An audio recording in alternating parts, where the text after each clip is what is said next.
Angin pantai Thailand berembus lembut, menyapu wajahnya yang tenang.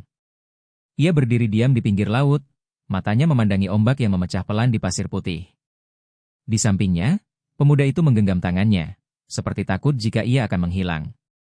Gaun putih tipis yang ia kenakan menari tertiup angin, rambutnya pun terurai bebas. Ini adalah momen yang terasa tidak nyata, begitu tenang, begitu jauh dari kenyataan pahit yang selama ini ia tinggalkan. Sudah 4 hari mereka di sini. Menginap di bungalow kayu dekat pantai, tanpa jadwal, tanpa tekanan. Mereka menghabiskan waktu berjalan kaki menyusuri jalan setapak kecil, menyewa motor untuk menjelajah desa nelayan, dan mengobrol tanpa arah di kafe-kafe pinggir laut. Mereka tertawa tanpa harus berpura-pura, bercanda tanpa takut dihakimi. Setiap pagi, ia bangun dengan kepala di dada si pemuda, dan setiap malam, mereka tertidur dengan jari saling terkait. Namun, di balik senyumnya yang terlihat utuh, ada sesuatu yang perlahan terkikis. Sesekali, ia termenung saat menatap laut, dan pemuda itu tahu, ia sedang memikirkan sesuatu yang tak bisa dia sebutkan. Tapi pemuda itu tak memaksa. Ia hanya mendekat, menggenggam jemarinya, lalu membisikkan, "Aku di sini." Suatu sore, mereka menyusuri pantai yang sepi. Matahari mulai turun, memberi semburat oranye keemasan di langit.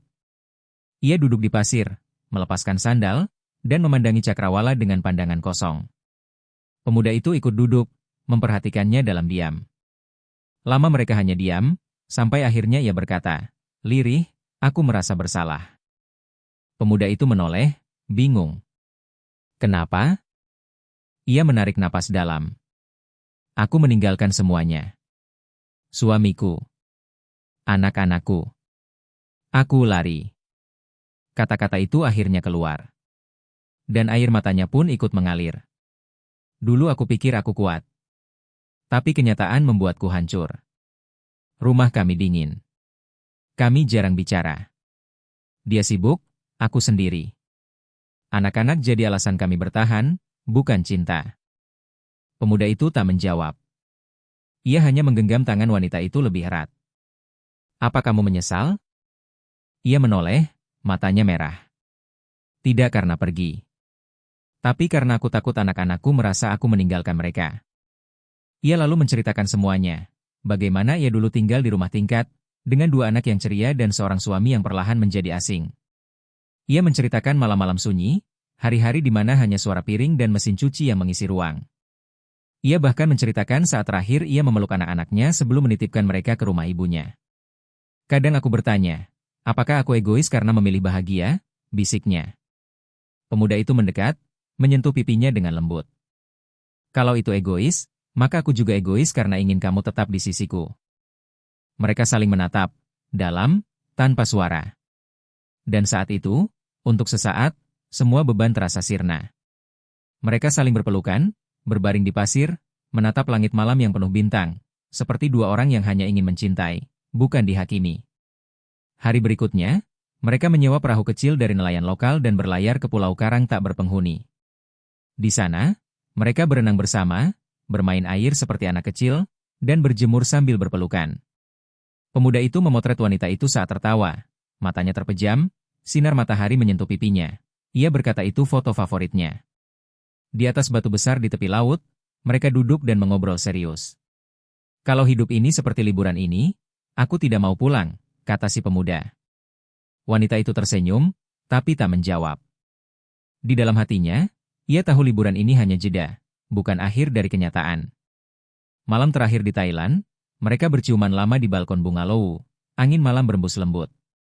Mereka bercinta dengan perlahan, tak terburu-buru. Seperti 2 jiwa yang ingin saling menyembuhkan. Ia membisikkan, "Terima kasih, karena membuatku merasa hidup lagi." Saat pesawat mendarat kembali di kotanya, langit mendung dan udara terasa lebih berat. Di taksi menuju apartemen, mereka saling menggenggam tangan, tapi tidak lagi saling bicara. Sesuatu terasa berubah. Wanita itu menatap jendela, pikirannya melayang ke masa lalu. Ke suara anak-anaknya saat berlari di taman.